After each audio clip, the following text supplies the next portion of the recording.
آج کل کے مشینی دور میں عام انسان کی زندگی بھی مشین کی طرح بن گئی ہے۔ ہر شخص مصروف ہے اور کسی کے پاس بھی ٹائم نہیں ہے، اور مادی اسباب کی ایسی ریل پیل ہے کہ پرآسائش زندگی کے باوجود بھی ہر وقت وسائل اور اطمینان قلب کی کمی کی شکایت ہر کوئی کرتا ہے۔ دل کا سکون نہیں ہے، وسائل نہیں ہے۔ یہ دو جملے ہر ایک کی زبان پر آپ کو ملے۔ کاروبار اچھا چل رہا ہے، کھانا پینا صحیح چل رہا ہے، سارے زندگی کے معاملات آسائش کے ساتھ، ضرورت کے ساتھ نہیں، آسائش کے ساتھ چل رہے ہیں۔ اے سی بھی لگا ہے، گاڑی بھی ہے، سواری بھی ہے، چھت بھی مہیا ہے، بیوی بچے بھی ہیں، سارے معاملات چل رہے ہیں، لیکن اس کے باوجود بھی کیا قائد ہے؟ وسائل نہیں ہیں، وسائل نہیں ہیں۔ اور وسائل کی شکایت کے ساتھ ساتھ دوسری شکایت کیا ہے؟ سکون نہیں ہے، ہر وقت پریشانی ہے، ہر وقت پریشانی ہے۔ تو معلوم یہ ہوا کہ جدید آسائشوں کے ساتھ بھی اطمینان قلب حاصل نہیں ہوتا۔ یہ اسی وقت حاصل ہوگا کہ جب ہم اس نسخے کو اختیار کریں گے جو اللہ تعالیٰ نے ہمیں عطا کیا ہے۔ دنیا میں پہلے بہت سارے مذاہب گزرے ہیں جن کے پیروکار آج بھی ہیں۔ کسی بھی مذہب کے اندر تعلیم کے ساتھ تہذیب کہیں جڑی ہوئی نظر نہیں آتی۔ یہود و نصارہ کو اگر ہم دیکھیں تو انہوں نے جو اپنی معلومات لی ہیں تورات سے، انجیل سے، ان چیزوں سے، کتابوں سے لی ہیں، آسمانی باتیں، معلومات، لیکن جو تہذیب ہے وہ روم سے لی ہے انہوں نے۔ اس دور کے اندر جو ترقی یافتہ ممالک تھے، جو مہذب سمجھے جاتے تھے، تو وہاں سے انہوں نے تہذیب کو لیا ہے۔ دین اسلام یہ واحد ایسا کامل اور مکمل دین ہے کہ جس میں ایمان، عبادات، اخلاق اور آداب سب چیزیں میسر ہیں، بیک وقت ہر چیز حاصل ہے۔ یہی وجہ ہے کہ نبی کریم صلی اللہ علیہ وسلم نے جب کلمے کی دعوت دی، اسلام کے لوگوں کو دعوت دی، تو وحشی سے وحشی قومیں بھی اسلام کے دامن میں آ کر مہذب یافتہ بن گئے، تہذیب والی بن گئے۔ وہ لوگ جو آپس میں ایک دوسرے کے خون کے پیاسے تھے، نسل در نسل جن کی لڑائیاں چلتی تھی، بکری جو ہے کسی کے کھیت میں آ جائے تو اس کی پاداش میں انسان قتل ہو جاتے تھے، جانور ایک دوسرے کے ادھر ادھر مل جائیں، زمینوں میں چلے جائیں تو اس پہ لڑائیاں شروع ہو جاتی تھی۔ ایسے وحشی قسم کے جو لوگ تھے وہ بھی جب دامن اسلام میں آئے، جب انہوں نے لا الہ الا اللہ محمد رسول اللہ پڑھا، ان کا ایمان یہاں آیا، تو ان کے اندر یہ جو ظاہری طور پر جو وحشی پن تھا زندگی کا وہ ختم ہو گیا۔ یہاں تک کہ پھر ایک دوسرے کے لیے جان قربان کر رہے ہیں، ایک دوسرے کو اپنے اوپر ترجیح دے رہے ہیں دوسروں کو۔ قرآن پاک میں، احادیث مبارکہ میں اس طرح کی مثالیں موجود ہیں۔ اللہ تعالیٰ نے ان کی تعریف کی قرآن پاک میں، اور نبی کریم صلی اللہ علیہ وسلم کی تعلیم و تربیت کے اندر یہ بات ہمیں ملتی ہے۔ ایسے واقعات صحابہ کرام کے ملتے ہیں کہ جنگ کا موقع ہے، پانی خود پینے پیاسے ہیں، دوسرے کو ترجیح دے رہے ہیں۔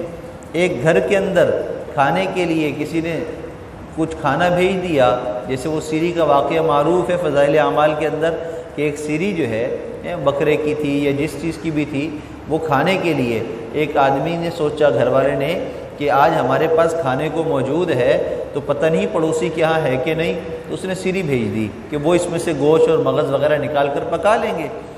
اللہ کی شان جب پڑوسی کے یہاں گئی تو اس نے سوچا کہ میں نے کل ہی تو کھایا ہے، آج اگر نہیں کھاؤں گا تو کیا ہو گیا، ایک دن فاقہ ہو جائے گا۔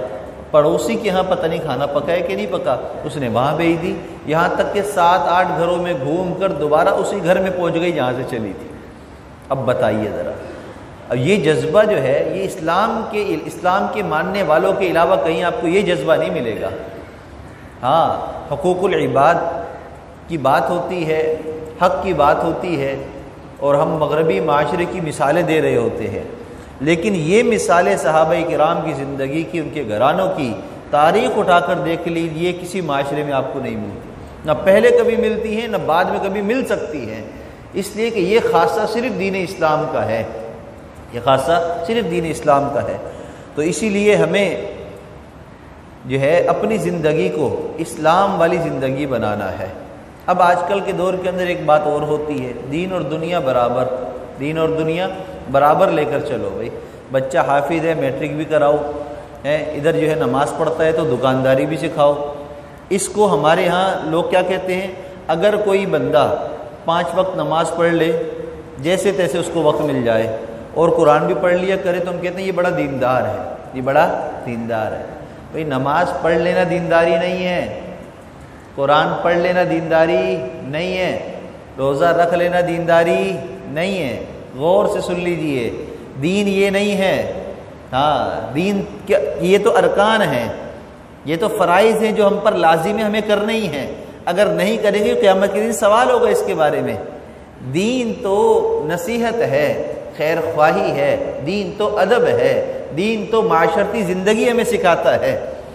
اگر صرف نمازوں کو ہم دین سمجھ رہے ہیں، یہی وجہ ہے کہ آج کل کے دور کے اندر ایک نعرہ کیا بلند ہوتا ہے، دین اور دنیا برابر۔ بھائی ہم تو برابری کے ساتھ چلتے ہیں، محلے کے اندر وہ گھرانہ کہ جو ہے عام زندگی کی ان کی روٹین ہے، شادی بیاہ میں رسم و رواج بھی ہو رہے ہیں اور ادھر نماز بھی چل رہی ہے، تو کہتے ہیں کہ یہ دین اور دنیا برابر لے کر چل رہے ہیں، حالانکہ یہ دین دنیا برابر نہیں ہے، بلکہ دین کا جنازہ نکال رہے ہیں دنیا کے چکر میں۔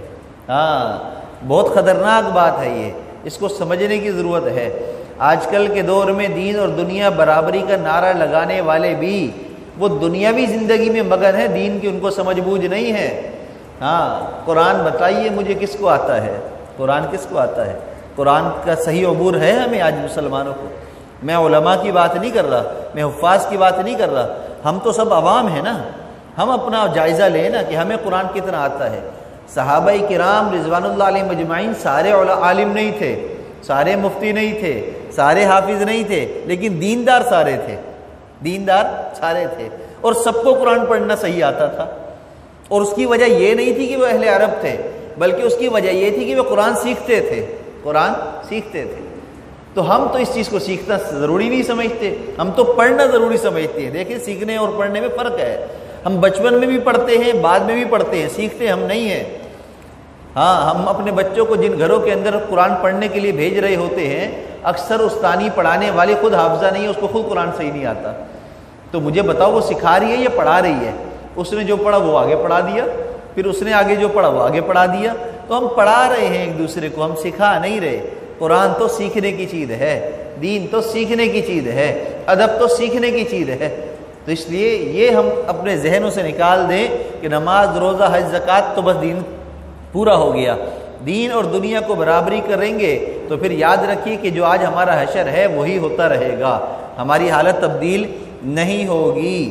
یہی وجہ ہے کہ ہمارا بچہ حافظ قرآن ہے، کالج یونیورسٹی اسکول جاتا ہے، فرنگی کی تعلیم حاصل کرتا ہے، تو اس کے اطوار ایسے ہوتے ہیں کہ نہ وہ مسلمان دکھتا ہے، نہ یہودی، نہ نصرانی، وہ کچھ الگ ہی مخلوق بن جاتا ہے، اس لیے کہ وہ نام کے اعتبار سے مسلمان ہوتا ہے، شکل و صورت کے اعتبار سے وہ جو ہے نا ہندو ہوتا ہے، یا وہ سکھ ہوتا ہے، یا جو ہے نا وہ یہودی نصرانیوں سے مشابہت اس کی لباس کی ہو رہی ہوتی ہے، اور شادیاں جب اس گھروں میں ہوتی ہے تو ہندوانہ رسموں پر ہو رہی ہوتی ہے، تو مجھے بتلائیے کہ پھر مسلمان کہاں سے رہ گیا؟ تو بھائی دین اور دنیا برابری کا مطلب یہ ہے کہ آپ دین کے اوپر چلتے ہوئے دنیا کو نہ چھوڑیں، یہ ہے دین اور دنیا برابر، دین پر چلتے ہوئے دنیا کو نہ چھوڑیں، اس لیے کہ دنیا انسان کے لیے بالکل ایسی ہی ضروری ہے جیسے کشتی کے لیے پانی ضروری ہے۔ اب جہاں میں کشتی بنا کر کھڑا ہو جاؤں تو چلا لوں گا؟ نہیں، لوگ بھی کہیں گے بھئی یہ آپ نے کشتی کا، جیسے حضرت نوح علیہ السلام کو اللہ نے حکم دیا کشتی بنائیے، اب قرآن میں یہ واقعہ موجود ہے، انہوں نے کشتی بنائی، قریب کہیں پانی نہیں تھا، بتلائیے ذرا، قوم والوں نے تانے دیے، لوگوں نے کیا کہا، ارے چلاؤ گے کہاں؟ یہ تو بالکل بیوقوفی کی بات ہے کہ آپ خشکی کی جگہ پر مٹی میں آپ کھڑے ہو کر کشتی بنا رہے ہیں، چلائیں گے کہاں پر؟ آپ نے فرمایا کہ اللہ نے حکم دیا ہے کشتی بناؤ، جب اللہ نے حکم دیا ہے تو اللہ ہی پانی کا انتظام بھی فرمائے گا، اللہ نے حکم دیا ہے۔ تو عقل ہماری کیا کہتی ہے کہ کشتی بغیر پانی کے نہیں چلتی، بالکل ایسے ہی ہماری زندگی بغیر دنیا کے کاموں کے، شادی کے کاروبار کے نہیں چل سکتی۔ اگر کوئی چلا رہا ہے اور اس کو لوگ کہتے ہیں توکل کرتا ہے تو وہ بیوقوف ہے، نہ وہ توکل کرنے والا ہے نہ اس کو دیندار سمجھنے والے عقل مند ہیں، اس لیے کہ ہم نے تو دین کو پھر سمجھا ہی نہیں ہے۔ دین تو دنیا کے ساتھ ہے۔ کیا مطلب؟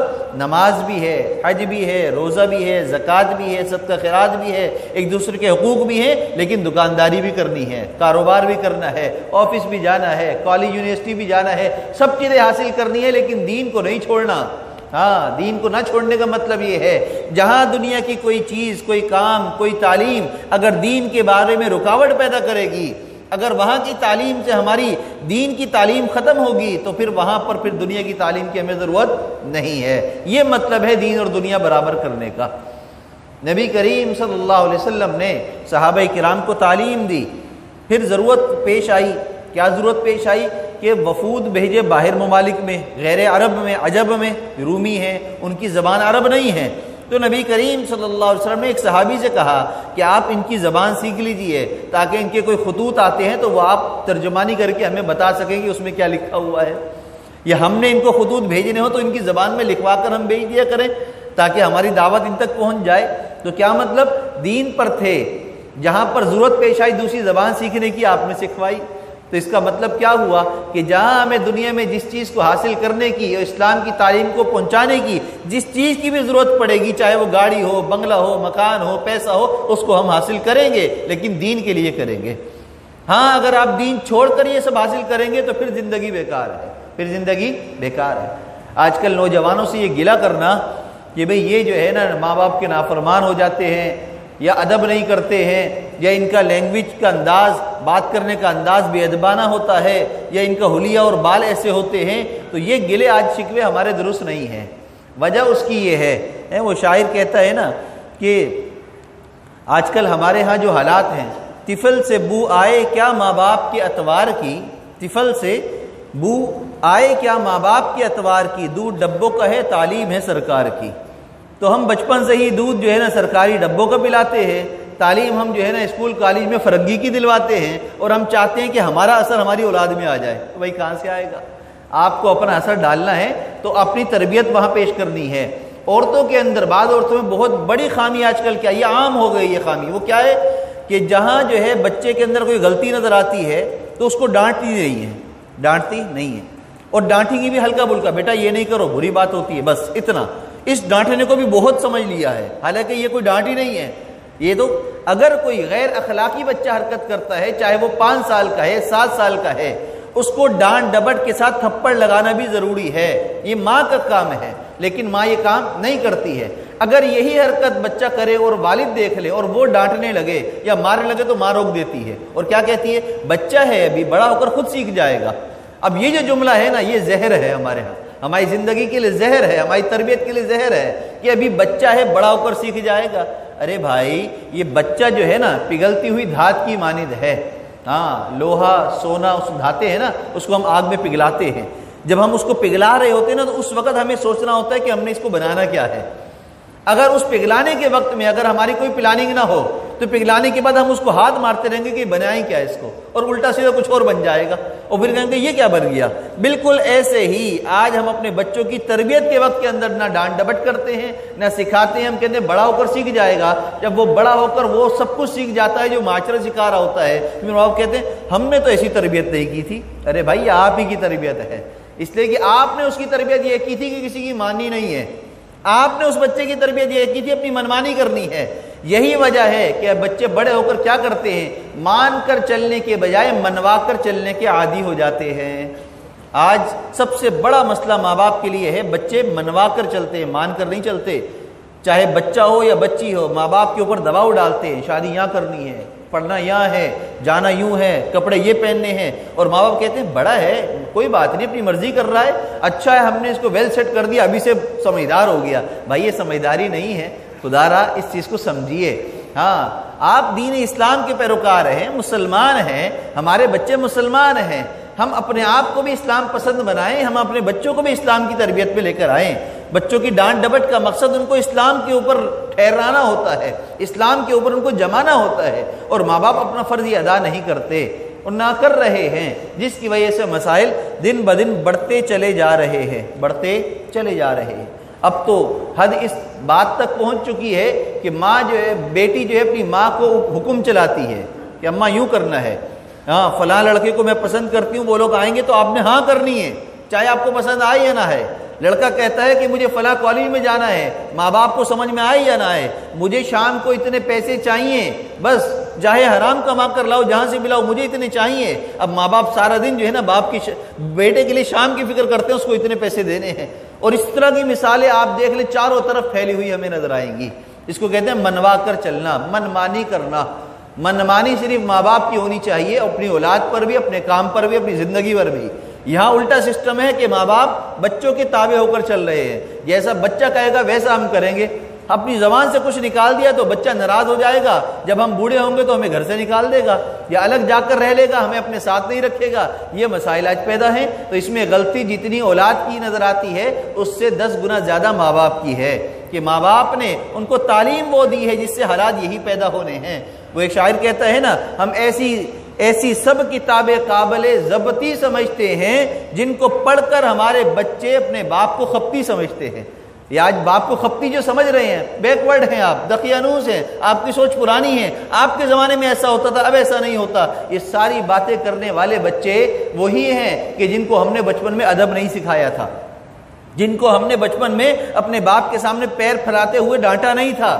ہاں، اپنے والد کے سامنے یوں پاؤں سیدھے کر کے بیٹھ گئے، ہم نے کہا کوئی بات نہیں، بچہ ہے۔ نہیں، چھوٹا سا بچہ ہے، 5 سال کا بچہ ہے، وہ بھی اگر باپ کے سامنے پاؤں پھیلائے تو اس کو روکیں۔ ہمارے والد ہیں، کیسے پاؤں پھیلائے ہوئے ہو، ڈانٹو اس کو۔ دسترخوان پر اگر وہ بیٹھنے کا اس کا انداز صحیح نہیں ہے تو ڈانٹو اس کو، سنت طریقہ بتلاؤ۔ سنت یہ ہے آلتی پالتی مار کر، شرمگاہ کو چھپا کر ادب کے ساتھ بیٹھو، جس سے آپ کو کھانے میں بھی آسانی ہو، دوسرے کو تکلیف بھی نہ ہو۔ ہر کام میں ہر جگہ ٹوک ٹوک کر ادب سکھانا ضروری ہے۔ جب یہ بچہ بڑا ہوگا تو پھر یہ ماں باپ کے آگے کہے گا جی ابو جی، ہاں جی ابو جی، جی امی جی، بتائیے کیا کام ہے۔ شام کو آفس سے آ کر بیوی کے کمرے میں جانے کے بجائے ماں کے پاؤں دبائے گا، باپ کی خدمت کر کے حکم پوچھے گا، پھر کمرے میں جائے گا۔ لیکن چونکہ یہ خود سکھایا نہیں ہوتا تو بعد میں پریشانی ہوتی ہے، اور پریشانی کو اب ختم نہیں کیا جا سکتا، اس لیے کہ جو چیز گھٹی میں آ گئی ہے وہی اب نکل کر رہے گی۔ لہذا اسلام پسند بنیے۔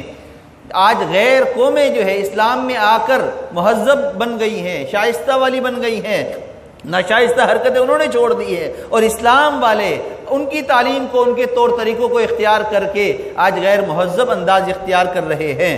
اور اس کا جو ہے آپ نظیر دیکھ لیں، آج کل کے دور کے اندر کس طریقے سے سوشل میڈیا ہو یا عام طور پر بات چیت ہو، ادب بالکل نہیں ہے، ادب بالکل نہیں ہے۔ حالانکہ نبی کریم صلی اللہ علیہ وسلم نے فرمایا ادبنی ربی، میرے رب نے مجھے ادب سکھایا، ادبنی ربی، میرے رب نے مجھے ادب سکھایا، فاحسن تأدیبی، اور میرے رب نے مجھے اچھا ادب سکھایا، اچھا ادب سکھایا۔ اور ایک مقولہ ہے الدین کلہ ادب، اور بعض محدث نے فرماتے ہیں یہ حدیث کا ایک ٹکڑا بھی ہے، الدین کلہ ادب، دین سارا کا سارا ادب ہے۔ اور عربی کا ایک مقولہ ہے العلم کلہ ادب، علم سارا کا سارا ادب ہے۔ تو معلوم یہ ہوا ادب پہلے ہے، علم بعد میں ہے، ادب پہلے ہے، نماز بعد میں ہے، ادب پہلے ہے، زکوٰۃ بعد میں ہے، ادب پہلے ہے، روزہ بعد میں ہے، ادب پہلے ہے، ساری دنیا کی کام کاج بعد میں ہے۔ ادب پہلے سکھائیے، اور ادب کے لیے نہ کسی کتاب کی ضرورت ہے، نہ کسی ڈگری کی ضرورت ہے، نہ پڑھا لکھا ہونے کی ضرورت ہے، صرف ماں کی ضرورت ہے جو تربیت والی ہو، باپ کی ضرورت ہے جو تربیت والا ہو، وہ ادب سکھا سکتے ہیں اپنے بچے کو۔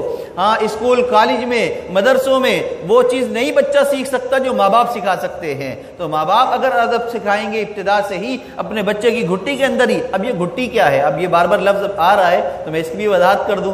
ہمارے یہاں گھٹی کیا ہوتی ہے، بچے کی پیدائش کے بعد اس کے منہ کے اندر شہد چٹایا جاتا ہے، کہتے ہیں گھٹی دینا، کیا کہتے ہیں، گھٹی دینا۔ اب اس کا رواج ہمارے یہاں کیا ہے، باپ گھٹی دے دے گا، دادا دے دے، دادی دے دے، جو بھی گھر کا بڑا ہے وہ گھٹی دے گا جی۔ اگر بڑے سے نہیں دلوائیں گے تو سب ناراض، بڑا ناراض، اور خاندان والے بھی ناراض کہ اس سے کیوں نہیں گھٹی دلوائی، دادا کو کیوں اتنی اہمیت نہیں دی۔ اب میں آپ کو مسئلہ بتا دوں گھٹی ہے کیا، اسلام میں اس کی حیثیت کیا ہے۔ اسلام میں گھٹی کو کہا جاتا ہے تحنیک دینا، تحنیک کرنا، تحنیک، سب سے پہلی خوراک بچے کی اس کو تحنیک کہا جاتا ہے۔ نبی کریم صلی اللہ علیہ وسلم کی تعلیم کیا ہے اس کے بارے میں، صحابہ کرام کے ہاں جب بھی کوئی بچوں کی پیدائش ہوتی تو وہ سب سے پیدائش کے فوراً بعد آپ کے پاس لے کر آتے، آپ ان کی تحنیک فرمایا کرتے تھے۔ آپ اپنی منہ مبارک میں کھجور کو چباتے اور اپنے منہ کے لعاب جو تھوک اس کا کھجور پر لگتا تو اس کھجور کو، لعاب والی کو اس بچے کے تالو پر لگا دیتے، اس کو چٹاتے، لعاب، کھجور نہیں، لعاب چٹایا کرتے تھے۔ ہاں یہ ہمارے یہاں بری چیز سمجھی جاتی ہے نا، تحنیک یہ ہے۔ اور نبی کریم صلی اللہ علیہ وسلم نے تعلیم کیا دی؟ آپ اپنے بچے کو نیک لوگوں سے تحنیک دلوائیں۔ کس سے؟ نیک سے۔ کیوں؟ تو جو خوراک پہلی اس کے پیٹ میں جائے گی اس کا اثر اس پر غالب رہے گا۔ نیک بندہ ہوگا، ذکر کرنے والا، قرآن پڑھنے والا، چاہے مرد ہو یا عورت، نیک ہو، متقی ہو، متقیہ ہو، اگر اس کی منہ سے تحنیک آپ نے بچے کو دلائی، اس کا لعاب بچے کے پیٹ میں پہلے گیا ہوگا تو انشاءاللہ زندگی جیسی بھی گزر رہی ہوگی ادب اس کے اندر پہلے ہوگا، اس کے اندر اس کا اثر پہلے ہوگا۔ اگر زندگی کی روشنیوں کے اندر کبھی بھٹک بھی جائے گا ایسا بچہ تو واپس اپنے پرانے اثر کی طرف لوٹ کر ضرور آئے گا۔ تو یہ تحنیک یہ ہے۔ اور آج کل ہمارے ہاں تحنیک تو علماء سے کرائی نہیں جاتی، کسی ولی کو نیک کو تو ڈھونڈا نہیں جاتا، بس گھر میں کوئی بھی کر لے۔ وہاں پر جو ہے نا وہ انڈین فلم دیکھ کر گھر میں سے اٹھ کر ہاسپٹل جا رہے ہیں، ڈرامہ دیکھ کر جا رہے ہیں، ٹی وی دیکھ کر، اور جا کر بچے کو تحنیک کر رہے ہیں۔ تو وہ بچہ تو فلمی ایکٹر ہی بنے گا، کرکٹر ہی بنے گا، وہ تو دنیا کا تماشا کرنے والا ہی بنے گا۔ تحنیک کرنے والے جو ہوں گے ویسے ہی اس کے اثرات بھی ہوں گے۔ ادھر جو ہے نا بینک کی نوکریاں، سود کی نوکریاں، حرام رشوتیں آ رہی ہیں، ٹیبل کے اوپر سے نیچے سے ہر جگہ تک مال آ رہا ہے، اور بچوں کو تحنیک بھی وہ بابا جی کر رہے ہیں۔ بزرگ ہے جی، خاندان کا بزرگ ہے، خاندان کا بڑا ہے، یہ کس نے کہہ دیا آپ کو؟ نبی کریم صلی اللہ علیہ وسلم کے زمانے میں صحابہ کرام جو ایمان لائے ان کے بڑے تو بہت سارے مشرک بھی تھے۔ حضرت ابراہیم علیہ السلام کے اپنے والد بت پرست تھے، مشرکین تھے۔ تو کیا بڑوں کی اتباع ایسے تھوڑی ہے؟ بڑوں کی اتباع تو نیکی کے اندر ہے، اچھائی کے اندر ہے، دین اسلام کے اندر ہے، دین کی تعلیم کے اندر ہے، ادب کے اندر ہے۔ جہاں بڑوں میں ادب نہیں، بچوں میں اگر ادب آ جاتا ہے تو بڑوں کی پھر اتباع کی ضرورت نہیں بلکہ ان کو ادب سکھانے کی ضرورت ہوتی ہے۔ لیکن چھوٹے چونکہ بڑوں کو سکھانے کے قائل نہیں ہیں اور نہ سکھانا چاہیے، بلکہ اپنا ادب ان کے سامنے پیش کرنا چاہیے تاکہ وہ تو متاثر ہو کر خود بھی باادب بن جائیں، خود بھی اس چیز کو سیکھ جائیں۔ یہ طریقہ کار ہے زندگی گزارنے کا۔ حضرت عمر فاروق رضی اللہ تعالیٰ عنہ فرماتے ہیں پہلے ادب سیکھو پھر علم سیکھو۔ حضرت علی کرم اللہ وجہ فرماتے ہیں ہر چیز کی کوئی قیمت ہوا کرتی ہے، انسان کی قیمت اس کا علم و ادب ہے، اس کا علم و ادب ہے۔ بس آخری درخواست یہ ہے، یہ ادب کے اوپر اتنی گفتگو کرنے کا مقصد یہ ہے کہ اب ہمارے ہاں اس وقت جو سیاسی ماحول ہے یا مذہبی ماحول ہے مسجدوں کا، اگر ہم یہاں پر غور کریں تو بہت سارے کام صرف بے ادبی کی وجہ سے خراب ہے، ہماری بد زبانی کی وجہ سے خراب ہے۔ آج ہماری زبان پر ہر وقت سوال کیوں ہے؟ دیکھیے اختلاف ہونا فطری بات ہے، ہر انسان کی مٹی الگ جگہ سے آئی ہے، ہر انسان کی بناوٹ الگ طریقے سے ہے، اختلاف ہونا فطری بات ہے۔ سب سے پہلا اختلاف نبی کریم صلی اللہ علیہ وسلم کے دنیا سے پردہ فرمانے کے بعد صحابہ میں ہوا تھا، اور بے شمار اختلافات ہیں، پوری فہرست ہے۔ اب بتلاؤں میں آپ کو ایک واقعہ بتلا دیتا ہوں۔ آپ صلی اللہ علیہ وسلم نے دنیا سے پردہ فرما لیا، پہلا اختلاف کیا ہوا؟ حضرت عمر فاروق نے تلوار نکال لی۔ اگر کوئی کہے گا کہ فوت ہو گئے ہیں تو میں اس کا سر قلم کر دوں گا۔ اختلاف ہوا کہ نہیں ہوا؟ بعض کہتے ہیں فوت ہو گئے، بعض کہتے ہیں نہیں ہو گئے۔ حضرت عمر تو اتنے جلالی کی تلوار تک نکال لی۔ اس اختلاف کو ختم کرنے کے لیے کیا پیش کیا گیا؟ قرآن پیش کیا گیا۔ حضرت ابو بکر صدیق رضی اللہ تعالیٰ عنہ آئے، آپ کے ماتھے پر بوسہ لیا، پھر ممبر رسول پر آئے، دیکھا کہ صحابہ کرام بڑے غم میں ہیں، عمر تلوار نکالے ہیں، بڑے غصے کے اندر ہیں، اور کہتے ہیں کوئی کہے فوت ہو گئے تو میں سر قلم کر دوں گا۔ آپ تسلی کے ساتھ ممبر پر آئے، آپ نے فرمایا ما محمد الا رسول قد خلت من قبلہ الرسل افإن مات او قتل انقلبتم۔ یہ آیت مبارکہ پڑھی، حضرت عمر فاروق کہتے ہیں کہ مجھے ایسا لگا یہ آیت آج نازل ہوئی ہے۔ سارا اختلاف ایک ہی آیت سن کر ختم ہو گیا، اس لیے کہ آیت کے اندر اللہ نے کہا کہ محمد جو ہے وہ اللہ کے رسول ہیں، ان سے پہلے بھی بہت سارے رسول آئے، اگر کوئی رسول فوت ہو جائے یا اللہ کے راستے میں قتل کر دیے جائے تو کیا تم اپنے راستے کو چھوڑ دو گے؟ تم پھر جاؤ گے؟ بس عمر فاروق کا سننا تھا، بیٹھ گئے کہ ہاں نبی بھی جا سکتا ہے، دنیا سے پردہ فرما سکتا ہے۔ اختلاف ختم ہو گیا۔ پھر اختلاف ہوا کہ نبی کریم صلی اللہ علیہ وسلم کو جنت البقیع میں لے کر جائیں تدفین کے لیے یا کہاں پر کریں، کیسے تدفین کریں؟ صحابہ میں اختلاف ہوا۔ حضرت ابوبکر صدیق رضی اللہ تعالیٰ نے فرمایا میں نے رسول اللہ صلی اللہ علیہ وسلم سے سنا ہے جس نبی کی روح جس جگہ پر اللہ قبض فرماتے ہیں وہی جگہ اس کو مدفون کیا جاتا ہے، وہی جگہ اس کی قبر ہوتی ہے، لہذا حجرہ عائشہ کے اندر جہاں پر آپ کی جو ہے دنیا سے پردہ فرمایا وہیں پر آج تک آپ موجود ہیں۔ اختلاف ہوا، اس کا حل قرآن سے آ گیا۔ آج بھی اختلاف ہوتا ہے، بعض نوجوان آ کر کہتے ہیں کہ ہمیں علماء سے کوئی اختلاف تو نہیں ہے، لیکن چونکہ سیاست کے اندر بعض علماء کا کردار ایسا ہے، ہم ان کے علمیت کے قائل ہیں لیکن سیاسی نظریے کے اعتبار سے ہم ان سے اختلاف کرتے ہیں۔ ارے چے پدی کا شوربہ ہے، ایک غیر عالم عالم سے اختلاف کرنے کا حق کیا رکھتا ہے؟ غیر سیاسی سیاست والوں سے اختلاف کرنے کا حق کیا رکھتا ہے؟ ہر شعبے والا اس سے اختلاف کرے تو سمجھ میں آتا ہے۔ اگر کوئی ڈاکٹر سے ڈاکٹر اختلاف کرے تو سمجھ میں آتا ہے، اگر مریض ڈاکٹر سے اختلاف کرے تو سمجھ میں نہیں آتا، ڈاکٹر بھی اس کو تسلیم نہیں کرتا۔ ارے بھائی تمہیں کیا ہے، لکھ دیا بس جاؤ اس کا علاج کرو، یہ اس کو دوائی دو، نہیں دی تو مر جاؤ، یہ بھی ڈاکٹر کہتے ہیں۔ اگر میری بات نہیں مانی تو مر جاؤ، مجھے کوئی مسئلہ نہیں ہے۔ وجہ کیا ہے؟ وہ آپ کی بات کیوں نہیں مان رہا؟ کیونکہ آپ ڈاکٹر نہیں ہیں، آپ کے پاس وہ تعلیم نہیں جو اس کے پاس تعلیم ہے۔ اختلاف کے لیے برابری ہونا ضروری ہے۔ ہاں حافظ صاحب کا ٹیسٹ ہو رہا ہے، کون لے رہا ہے؟ غیر حافظ ٹیسٹ لے رہے ہیں، غیر حافظ ٹیسٹ لے رہے ہیں کہ حافظ صاحب قرات کیسی کرتے ہیں، ان کا لہجہ کیسا ہے، غیر حافظ ہے۔ اب غیر حافظ کا ٹیسٹ لے، یہ تو قیامت کی علامات میں سے ایک علامت ہے کہ ایک بندے کو قرآن خود نہیں آتا، وہ قرآن پڑھنے والے کا ٹیسٹ لیتا ہے۔ ہمارے ہاں مدارس کے اندر قرات کا مقابلہ ہوتا ہے، قرات کا مقابلہ ہوتا ہے، تو وہاں پر جو قراء ہوتے ہیں، بچے ہوتے ہیں قرآن کا مقابلے میں شرکت کرنے والے، ان کا ٹیسٹ لینے والے جو قراء ہیں نا، وہ کئی سالوں کا تجربہ رکھنے والے قراء ہوتے ہیں، جن کو پتہ ہوتا ہے کہ حرف کی ادائیگی کہاں سے ہوگی، صفات کی ادائیگی کیسے ہوگی، اور کہاں پر ٹھہرنا ہے، کہاں پر آگے بڑھنا ہے، وہ سب ان کو پتہ ہوتا ہے۔ لسٹ بنی ہوتی ہے پوری ان کے پاس ڈائری کے اندر، وہاں پر وہ سنتے ہیں اس کا یہاں پر یہ زبر زیر کی ادائیگی صحیح نہیں ہے، اتنے نمبر کٹ گئے، اتنے نمبر گئے، وہ ٹیسٹ ہو رہا ہوتا ہے، اس کا مقابلے کے اندر اس کو نمبر دیے جا رہے ہوتے ہیں۔ اور یہاں پر ہمارا حال یہ ہے کہ غیر حافظ کا ٹیسٹ لے رہا ہے، غیر عالم کا ٹیسٹ لے رہے ہیں، اور غیر عالم جو ہے وہ عالموں کے بارے میں رائے قائم کر رہے ہیں۔ بھائی اختلاف نہ کیجئے، جتنا ہمارا دائرہ ہے ہم اسی میں رہیے، اپنی عقل کو ہم پروپیگنڈوں کے پیچھے نہ دوڑائیں، سیاسی باتوں کے پیچھے نہ دوڑائیں، اس کی وجہ سے آپس میں اختلافات پیدا نہ کریں۔ اختلافات ہونا فطری بات ہے، لیکن اختلافات کے اندر لڑائی جھگڑا ہونا یہ فطری بات نہیں ہے، یہ تو عقل کے بھی خلاف ہے، نقل کے بھی خلاف ہے۔ اللہ ہمیں سمجھ اور عمل کی توفیق عطا فرمائے۔ وآخر دعوانا ان الحمد للہ رب العالمین۔